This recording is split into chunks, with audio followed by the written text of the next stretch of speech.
하나님 말씀 사도행전 6장 7절에서 오늘 이제 스데반 집사, 우리가 보통 집사라고 말하죠. 저희 입에 익어서 집사인데 사실 이 집사라는 게 오늘날 우리 교회에 있는, 그리고 초대 교회 때 주어지는 장로와 집사라는 그런 집사하고 오늘 이 스데반의 우리가 흔히 말하는 집사하고 사실은 다릅니다. 그래서 스데반, 저도 뭐 중고등학교, 대학교 때 성경 공부할 때 여기 7집사를 선출했다라고 이렇게 나오던데, 여기서 말하는 7집사는 오늘날 집사나 초대교회 그 직분에 해당되는 그런 집사는 사실은 아닙니다. 이들의 사역을 보면은 집사라기보다는 오히려 목회자에 더 가까운 그런 사역을 했고, 어떤 직분을 직분이라고 주어진 그 호칭을 가진 직분은 아니었습니다. 그냥 구제사에게 감당하고 또 그 당시 사도들과 함께 사역을 감당하기 위해서 7사람을 선택했죠. 그런데 이 7사람들이 이제 앞으로 우리 스데반도 보고 빌립도 보지만 이게 그냥 우리가 기존의 집사 직분을 하는 그 차원보다 훨씬 더 범위가 넓고 하는 것들을 볼 수 있습니다. 자, 먼저 7절, 하나님의 말씀이 점점 왕성하여 예루살렘에 있는 제자의 수가 더 심히 많아지고 허다한 제사장의 무리도 이 도에 복종하니라. 자, 이것이 무슨 일의 결과였습니까? 결국은 구제 문제로 인하여서, 공동체 구제 문제로 인해서 문제가 생겼을 때 이 문제를 잘 해결하는 방향으로 해서 7 스데반을 집사해서 7 일꾼을 선택했고 그 일꾼들을 세우고 사도와 이 사도들은 말씀과 기도에 집중하게 되니 훨씬 더, 그러니까 이 공동체가 더 성숙한 공동체가 되었습니다. 그러니까 말씀이 점점 왕성했고 제자의 수도 많아졌고, 놀라운 것은 마지막에 뭐가 되었습니까? 허다한 제사장의 무리도 이 도에 복종했다. 자, 제사장, 그 유대, 우리가 지금 말할 수 있는 유대교에 있는 제사장들, 이 제사장들도 말씀을 듣고 복종해서 예수를 믿게 되었다는 겁니다. 자, 어제 제가 말씀드린 것처럼 그 교회 공동체의 문제들이 잘 다루면은 이게 복이 되고 못 다루면 진짜 우리가 말하는 문제가 된다 그랬습니다.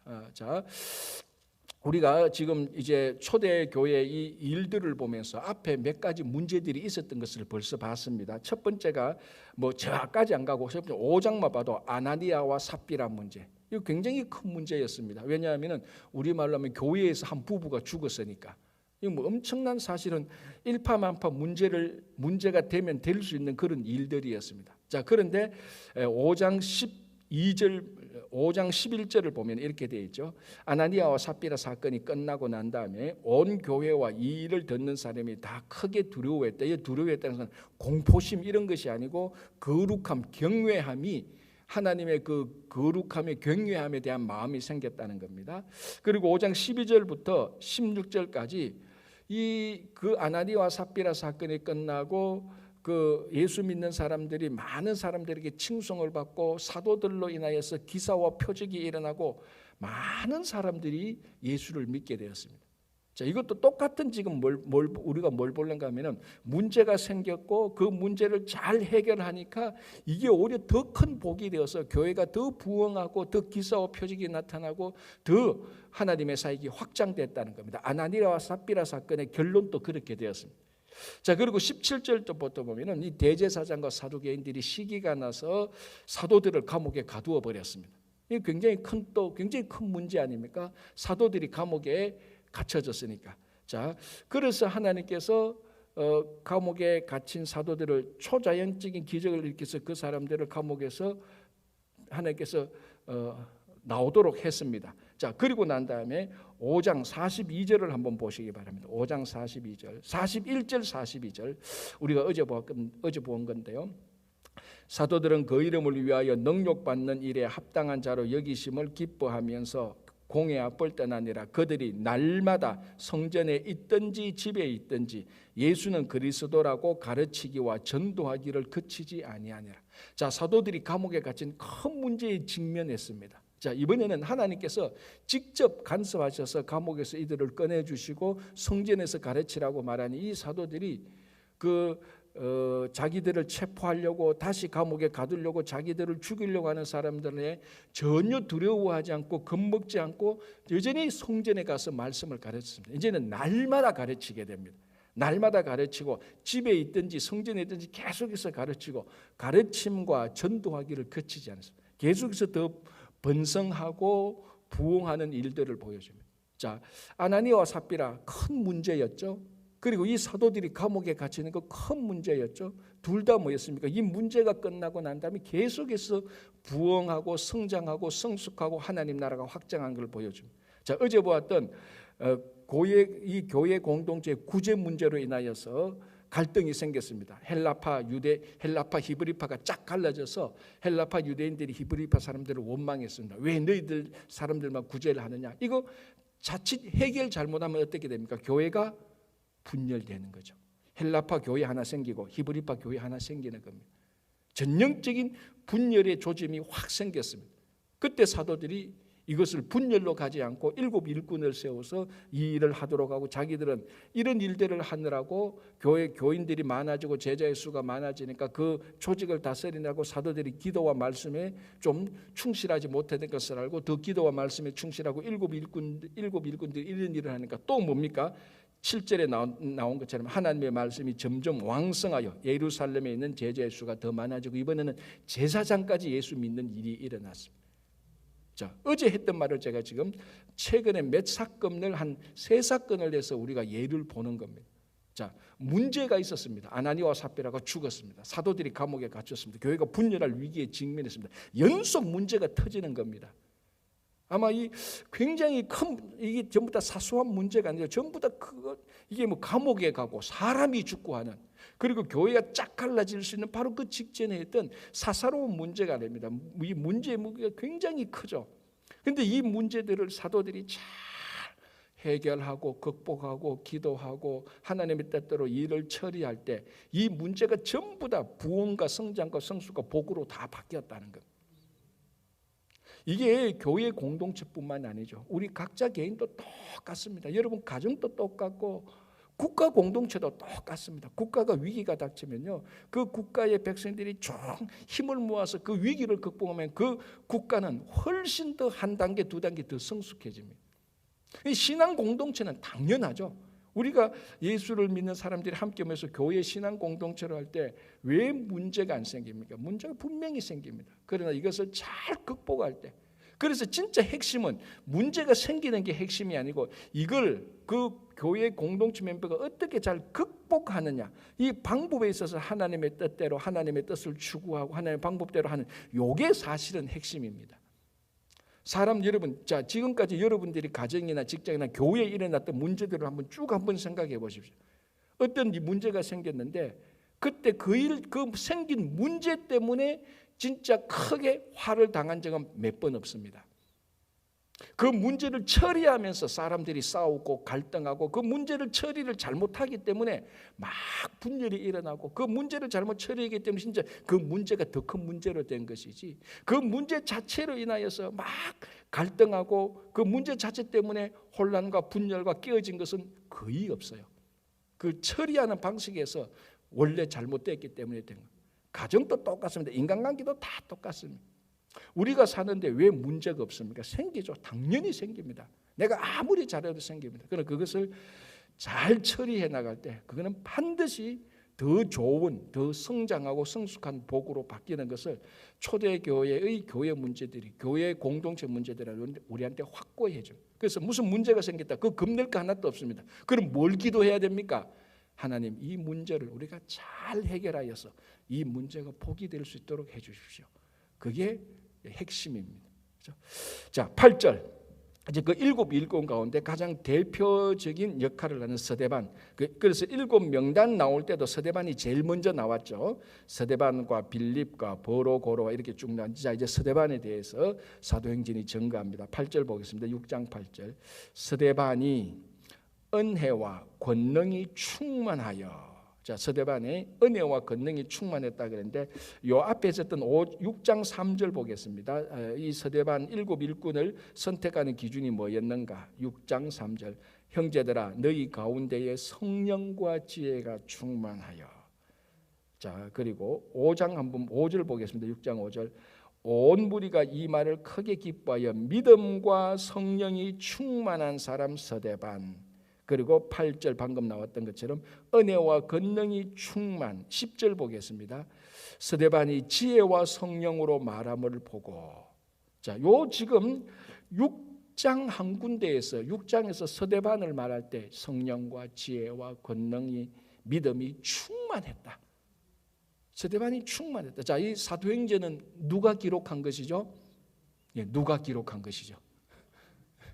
누가 기록한 건 누가 기록한 거죠. 저는 늘 질문을 보면 답이 있다. 사도행전 누가라는 사람이 기록했는데 누가는 예수님의 어릴 적 사역을 기록했던 분입니다. 누가복음에 통하여서.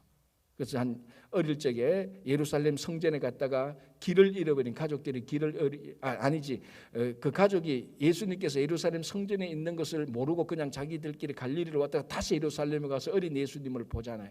그러니까 그 성전에서 종교 지도자라고 같이 얘기하고 있는 그런 모습을 보고 마리아가 그것을 마음에 들었습니다. 그때에 누가복음 2장 42절 그 마지막에 보면 뭐라고 하니까 예수는 지혜와 키가 자라고 성령이 충만. 자, 누가는 예수님께서 충만한 것을 지금 스데반에게서 충만한 것하고 같은 맥락으로 보고 있습니다. 그래서 누가복음과 사도행전에서 이 누가라는 사람이 스데반을 보면서 누구를 연상합니까? 야, 이거 예수님 닮았다. 이거 예수님 닮았다. 예수님 닮았다. 그래서 6장에 스데반을 말할 때마다 믿음과 성령과 권능과 지혜가 충만해. 이거 전부 다 예수님의 모습에서 그대로 빼온 스데반의 모습을 보게 되는 거예요. 그래서 오늘 또 스데반이 최초의 순교자 아닙니까? 예수님처럼 예수님은 십자가에 달려 돌아갔지만 스데반은 대신 돌에 맞아 죽는. 그리고 예수님의 고난에 동참하게 되고 이 스데반의 설교 내용도 쭉 보면은 예수님께서 그 종교 지도자들한테 그 고소당했던 그 제목으로 스데반도 같은 제목으로 고소당해요. 오늘 보면. 그래서 이 누가라는 누가복음과 사도행전을 기록했던 이 누가는 스데반에게서 이 스데반을 한 사람에게서 예수님의 모습을 그대로 보게 되는 겁니다. 그래서 이제 우리가 오늘과 내일 이제 보겠지만 이 스데반의 오늘 이 공회 이 스데반의 공회에 잡히고 그래서 설교하고 순교하는 이 사건이 사도행전에서 복음을 폭발적으로 전할 수 있는 불을 땡기는 사건이 되는 겁니다. 스데반의 순교를 통하여서. 그래서 이 스데반을 통해서 예수님의 모습을 우리가 보게 되는 겁니다. 자, 8절 스데반이 은혜와 권능이 충만하여 큰 기사와 표적을 민간에 행하니 이른바 자유민들 즉 구레네인 알렉산드리아인 길리기아와 아시아에서 온 사람들. 자, 이런 사람들은 어떤 사람들이죠? 헬라파 유대인들이에요. 자, 지금 이 예루살렘에 모인 유대인들 가운데 크게 헬라파 유대인과 히브리파 유대인들로 이렇게 분류가 될 수 있습니다. 자, 우리도 보통 그러잖아요. 교회에 영어권, 한어권 이렇게 말하지 않습니까? 왜? 영어 쓰고 여기서 자라서 영어를 쓰고 미국 생활 방식이 더 편한 사람. 그리고 한어권, 한국말을 쓰고 한국 방식을 더 좋아하고 이쪽이 더 편한 사람. 그러니까 문화와 언어에 따라서 사람을 분류했는데 여기는 헬라파와 히브리파 유대인들이 어쩔 수 없습니다. 그 자기들이 자라온 배경이니까. 그래서 스데반은 헬라파 유대인의 대표자입니다. 헬라말을 잘하고 헬라 문화에 그러니까 다른 말로 하면 이방 문화에 잘 적응되어 있는, 잘 알고 있는. 자, 그런데 또 다시 구레네, 알렉산드리아, 길리기아에 온 이 유대인들이 있습니다. 예루살렘에 이 사람들 헬라파 유대인들입니다. 그런데 이 사람들이 스데반과 논쟁을 벌이게 됩니다. 왜 무슨 이유로 논쟁이 생긴지는 모릅니다. 그러나 9절 중간에 보면은 해당에서 온 어떤 자들이 이 헬라파 유대인들이 일어나 스데반과 더불어 논쟁할세. 아마 제 생각으로는 이게 인간의 연약함으로 보고 앞에서 계속해서 일어났던 그 공동체의 갈등 내용 이런 것의 연속성으로 볼 때 아마 이 헬라파 유대인들도 이 사람들이 다 회당에서 있고 자기가 있었던 지역에서 나름 성경도 알고 율법도 알고 나름 신앙생활을 잘 했던 사람일 것입니다. 그러니까 헬라파 유대인들이 예루살렘까지 와가 있죠. 그 신앙의 열정이 있으니까. 아마 이 사람들을 이거는 제가 좀 소설적 상상력을 쓰는 거예요. 이거는 여러분들이 안 믿어도 돼요. 제가 생각하기로는 이 사람들이 스데반에게 좀 어떤 신앙적인 라이벌을 느끼지 않았을까? 이 7사람들 전부 다 헬라파 유대인들이 공동체의 중요한 일꾼으로 선출되니 이 사람들도 다 헬라파 유대인으로 와서 거기서 예루살렘에서 다 머물고 다 알고 있었는데 자기들은 빠졌단 말이죠. 좀 서운했을 거예요. 자, 여러분 이거는 지금 제가 혼자 하는 얘기로 옆에서 듣는다 그렇게 생각하십시오. 그러니까 이 사람들이 스데반에게 좀 라이벌을 느꼈지 않은. 그래서 스데반이 설교를 하고 이런 걸 볼 때 뭐 약간 좀 흠이 있다라고 생각하고 논쟁을 했을 수도 있을 것입니다. 인간이 연약하니까, 그죠? 그러니까 히브리파 유대인들이 스데반 집사와 논쟁한 게 아니고 헬라파 유대인들. 여러분 라이벌은요 같은 에리아에서 라이벌이 생기죠. 여러분 축구 선수가 축구 선수끼리 라이벌 느끼지 축구 선수가 정치인하고 라이벌 느낍니까? 안 느껴요. 왜? 영역이 다르니까. 같은 영역에서 라이벌 느끼는 거죠. 그죠? 자, 그러니까 아마 그런 이유가 아니었겠나. 제가 혼자 생각했던 것을 여러분이 한번 그 옆에서 들었다 생각하십시오. 자, 그래서 논쟁이 생기는데 이 논쟁이 좀 살벌한 논쟁까지 간 거예요. 그냥 하다가 뭐 그건 네 생각은 내 생각이고 그래 우리 이래 하자 이 정도가 아니고 이 논쟁이 반드시 이겨야 되겠다는 살벌한 논쟁까지 갑니다. 그런데 안 되는 거예요. 10절에 스데반이 지혜와 성령으로 말함을 그들이 능히 당하지 못합니다. 성령과 지혜가 충만하니까 뭐 이거 말로 논쟁으로 이기지 못합니다. 그러면은 이 사람들이 이 사람 참 대단하다. 우리가 배울 게 있다. 앞으로 내가 이 사람하고 좀 더 많이 이런 얘기를 해서 많이 배우겠다. 이렇게 생각하면은 다 윈윈이 되는데 이 사람들이 그렇지 못했습니다. 자, 11절.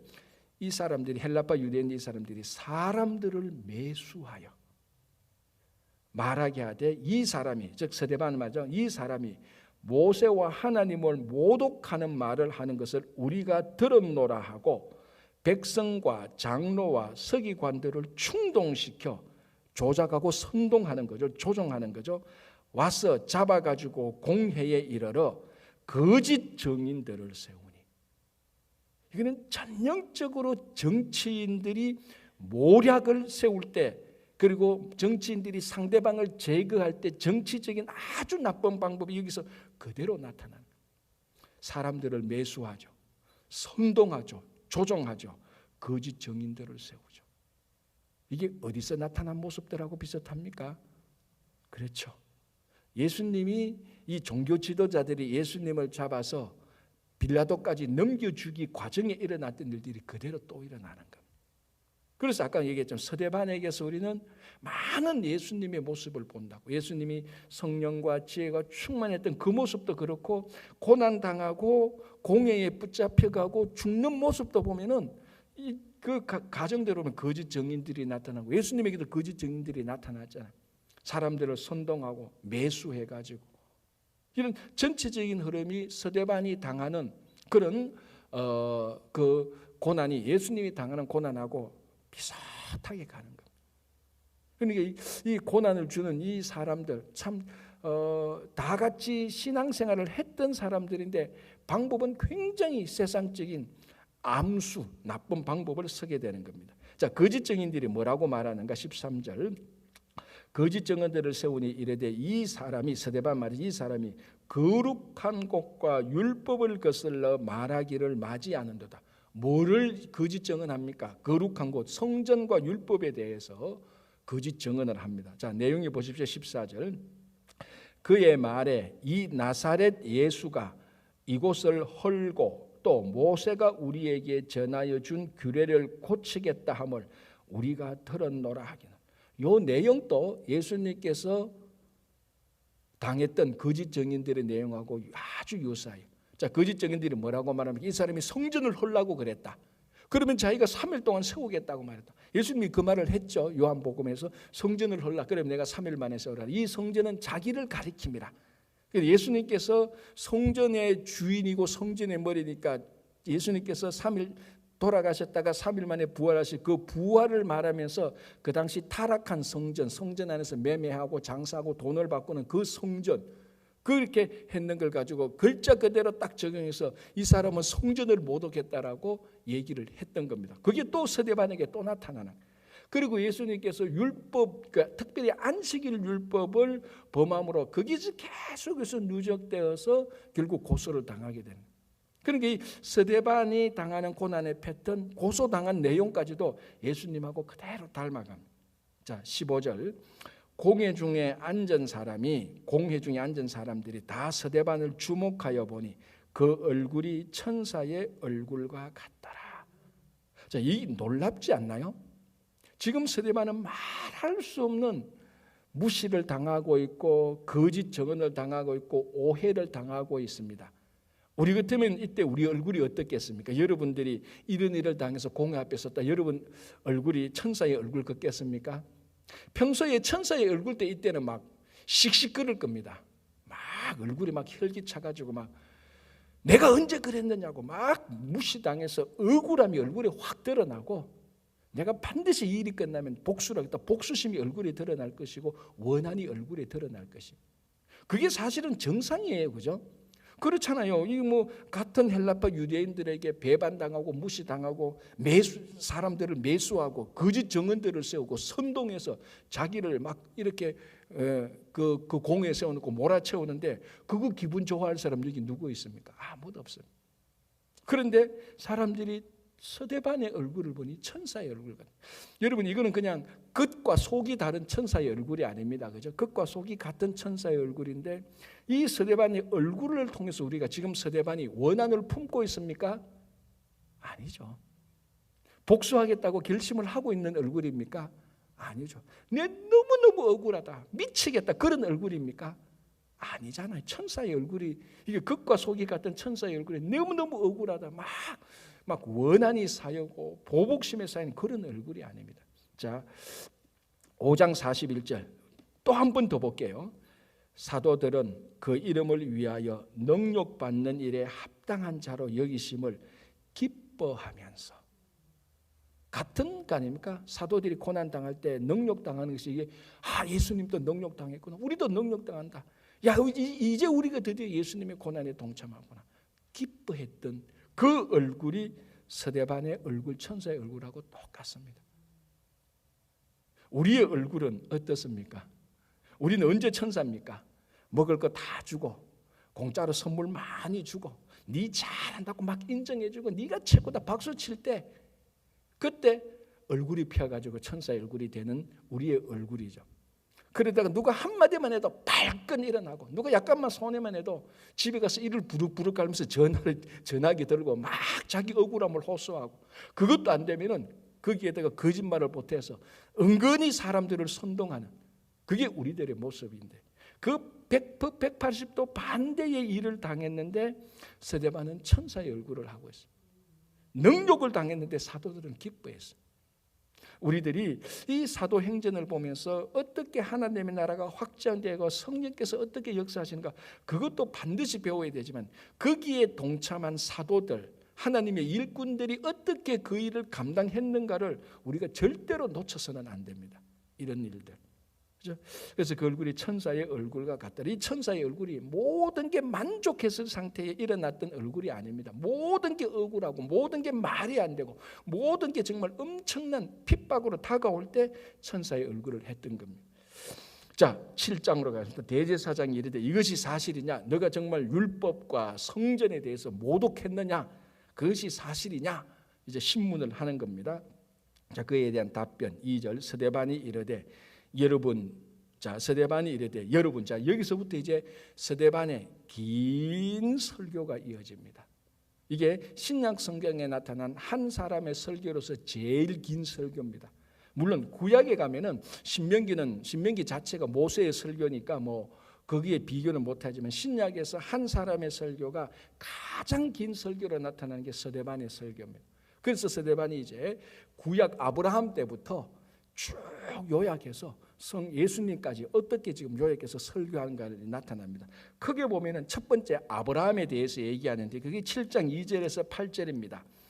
그리고 9절부터 17절까지 죄송합니다. 19절까지 요거는 요셉이 핵심을 이룹니다. 아브라함을 설교하고 그 다음에 요셉을 설교하고 이제 우리가 그다음 보이는 그 다음에 모세를 설교합니다. 그 다음에는 다윗과 솔로몬을 통하여서 성전이 세워지는 걸 또 설교합니다. 그래서 구약을 쭉 자기 나름대로 아브라함, 요셉, 모세 성전을 설교하는데 이게 그냥 생각난 대로 하는 데라는 거 여기는 어떤 한 흐름이 있죠. 자기가 고소당한 것에 대한 성전과 율법에 대한 신앙을 통해서 호소하는 내용들이 있습니다. 자, 첫 번째가 아브라함인데요.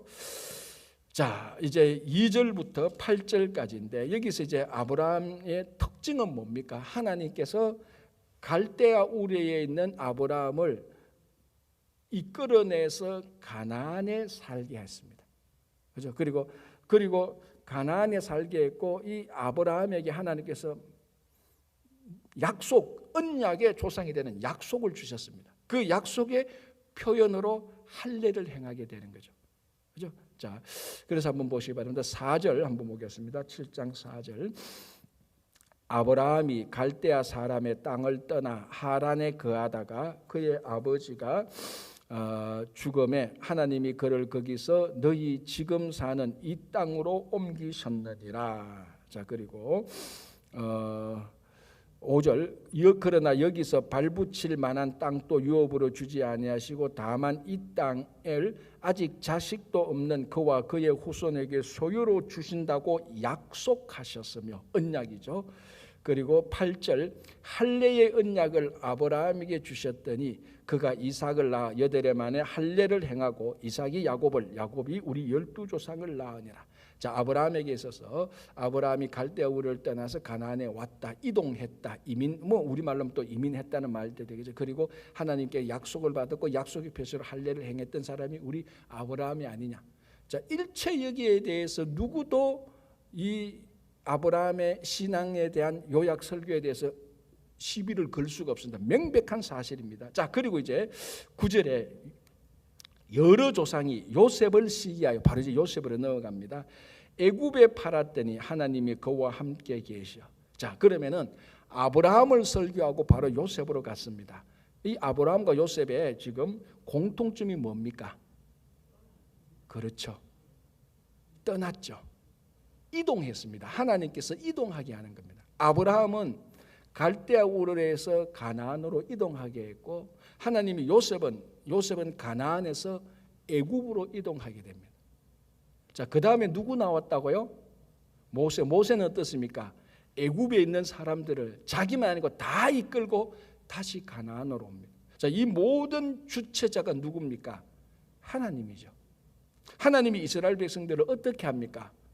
이곳 저곳으로 이동하게 하고 하나님은 그걸 움직이는 하나님입니다. 그래서 이런 과정 중에 무엇이 있었습니까? 성막이 있었죠. 성막을 영어로 말하면 뭐라고요? 모바일 처치, 태버나클 그렇게 말하는 게, 성막 원래 영어는 태버나클인데 우리 해석에서 설명하면 모바일 처치, 움직이는 교회입니다. 자, 그리고 난 다음에 지금 왜 서대반이 이 설교를 할까? 구약에 많은 게 있는데 왜 이렇게 지금 설교를 할까? 그리고 난 다음에 이제 29절부터 보면은 뭐가 나오는가 하면 다윗 솔로몬과 솔로몬을 통해서 뭘 지금 얘기하려고 합니까? 성전에 대해서 얘기하려고. 그래서 다윗과 솔로몬이 고정된 성전을 만들었지만 하나님은 이 고정된 성전에 머물지 않는다. 그러니까 만약에 성전이 무너진다고 해도 하나님이 무너질 것이냐? 아니지 않느냐. 하나님은 아브라함을 보라. 하나님께서는 갈대아 우리는 아브라함을 떠나서 가나안에 오게 하고, 가나안에 있는 요셉을 통해서 가나안에서 애굽으로 가게 하고, 애굽에 있는 모세와 이스라엘 백성들을 가나안에 오게 하고, 하나님은 자유자재로 인간이 성전을 짓는다고 해서 무엇을 짓는다고 해서 하나님이 거기에 매이는 것이 아니다. 그래서 솔로몬 성전의 봉헌식 때도 솔로몬이 그렇게 말해요. 쉽게 말하면 우리가 이 성전을 지었지만, 이 성전을 지어서 하나님을 섬기지만 하나님이 어떻게 이곳에 제한되겠습니까? 그러나 우리가 성전을 짓는 것은 하나님께서 우리와 함께 하신다는 신앙의 고백이요 표시입니다라고 말을 한 것이지, 여기 성전이 있다고 이 성전이 무너진다고 해서 하나님이 죽느냐? 천만의 말씀이죠. 그걸 지금 얘기하는데, 그런데 우리가 생각하는 이 천만의 말씀을 많은 유대인들이 그것을 당연히 하다고 믿었습니다. 물론 성전을 중요하게 생각한다는 것은 당연하죠. 그러나 이 성전 안에 하나님께서 성전 안에만 계시다, 그런 생각의 착각을 이 스데반이 다 깨부수는 겁니다. 성전에, 하나님은 성전에도 계시지만 감히 어떻게 사람들이 자기 손으로 성전이라는 건물을 세워놓고 하나님을 그 안에만 가둘 수 있느냐. 우리말로 하면 하나님을 성전이라는 감옥에 가두지 말라. 하나님께서 그게 갇혀지는 분이냐? 아브라함을 자유자재로 움직이게 하시고 모세를 하나님께서 이스라엘 백성들을 갈대우에서 가나안에서 애굽에서 다시 가나안, 마음대로 움직이게 하는 그 하나님이 고작 성전에 갇혀지가 있다고. 너희들이 지금 그래서 뭐 성전을 헐라 뭐 이런 것을 해서 하나님께서 이게 못 오게 되느냐? 안 된다는 것을 지금 스데반이 크게 얘기해서 아브라함을 말하고, 지금 스데반 아브라함을 말하고 그다음 요셉을 말하는 겁니다. 그래서 9절에 여러 조상이 요셉을 시기하여 애굽에 팔았더니, 애굽으로 넘어가 버린 거예요. 이거 모든 것 나중에 우리 창세기에서 알자면 애굽에 판 사람은 결국 누굽니까? 결국 하나님 아니었습니까? 나중에 요셉이 고백하지 않습니까? 형님들이 나를 이곳에 팔았으므로 걱정하지 말라. 형님들이 판 거 아니요, 하나님이 나를 이쪽으로 옮기게 한 것이요. 요셉이 고백하잖아요. 지금 그걸 말합니다. 간단하게 시기하여 애굽에 팔았더니 하나님이 그와 함께 계셔. 자, 이제 또 재밌는 내용이 나옵니다. 그 모든 환난에서 건져내사 애굽 왕 바로 앞에서 은총과 지혜를 주시매. 이거 누구 닮았습니까? 스데반 닮았죠. 지금 스데반이 이 앞에서 은총과 지혜가, 믿음과 성령이 충만했잖아요. 근데 요셉도 바로왕 앞에서 은총과 지혜가 충만해요. 지금 공회원 앞에서 스데반이 은총과 지혜와 성령과 권능이 충만한 그 모습하고 겹치지 않나요? 오버랩이 되잖아요. 겹치잖아요. 그리고 이 모습이 완성품이 누굽니까? 예수님 아닙니까?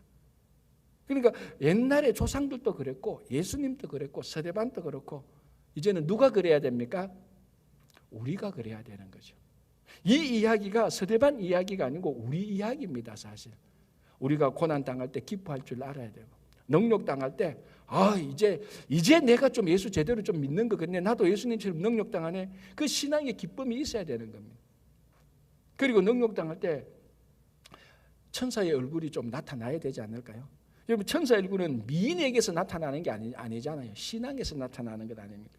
자, 그래서 은총과 지혜를 주심에 바로가 그를 애굽과 자기 온 땅의 통치자로 세웠다. 자, 그래서 이제 또 쭉 간단하게 요약하고요. 16, 15절 보시기 바랍니다. 야곱이 애굽으로 내려가 자기와 우리 조상들이 거기서 죽고 세겜으로 옮겨져 아브라함이 세겜 하몰의 자손에게서 은으로 값주고 산 무덤에 장사되니라. 자, 이제 요셉이 어디에 장사되는가? 세겜 땅에 장사됩니다. 자, 이 가나안 지역에 우리 창세기를 보면은 믿음의 선진들이 자기 매장지로 산 땅이 두 군데가 나옵니다.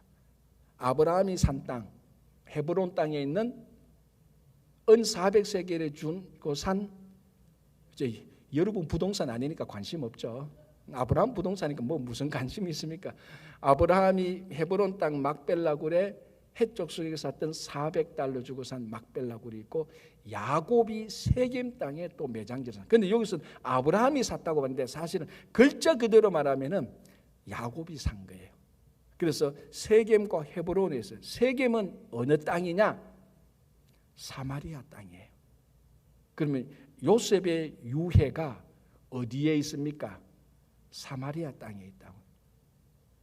이게 왜 중요하냐? 사마리아는 이스라엘, 유다와 사마리아와 계속해서 갈등이잖아요. 지금 여기서도 계속해서 갈등. 그래서 예수님께서 오직 성령이 있으면 너희가 권능을 받고 예루살렘과 온 유대와 사마리아와 땅끝까지. 왜 사마리아라는 거? 다른 지역도 많잖아요. 베들레헴도 있고 여리고도 있고 많은데 왜 사마리아가 많아요?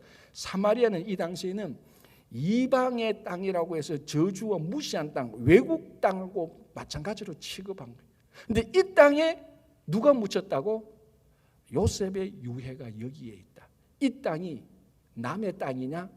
우리 땅이다. 그래서 요 서대반이 끝나면 빌립이 복음을 가지고 사마리아에 전하게 되는 거예요. 다 연결되는 거죠. 그래서 이 사실을 언급합니다. 세겜에 요셉이 무세겜에 요셉의 유해가 있다. 그걸 지금 서대반이 구약을 쭉 정리하고 있습니다. 그래서 이제 내일은 모세부터 하는데 또 모세하는 설교를 좀 우리가 같이 보도록 하겠습니다. 여러분 오늘 하루 여러분들의 얼굴이 천사의 얼굴이 되시기를 바랍니다. 기도하겠습니다. 하나님 아버지 감사합니다. 오늘 또 하루를 시작합니다. 아버지 우리 삶 속에서 여러 가지 작고 큰 고난과 아픔이 있습니다. 그러나 그 가운데서도 우리가 예수님의 고난, 십자가 고난을 생각하며 사도들과 그리고 서대반과 우리 믿음의 선진들이 주님을 섬기면서 당했던 그 고난 가운데서 기뻐하며 천사의 얼굴을 가졌고 또 이 핍박과 문제들이 또 하나님의 은혜로 잘 해결되어서 더 큰 복으로 하나님께서 인도하여 주시옵소서. 오늘도 우리 가정과 자녀들과 교회 어르신들과 또 이창근 집사님 이하 여러 환우들을 하나님께서 친히 회복시켜 주시고 낫게 하여 주시고 9월에 있을 선교 바자회와 부흥회 위에도 주님의 은혜를 하나님께서 은혜로 충만케 채워주실 것을 믿으며 감사하오며 예수님 이름으로 기도합니다. 아멘.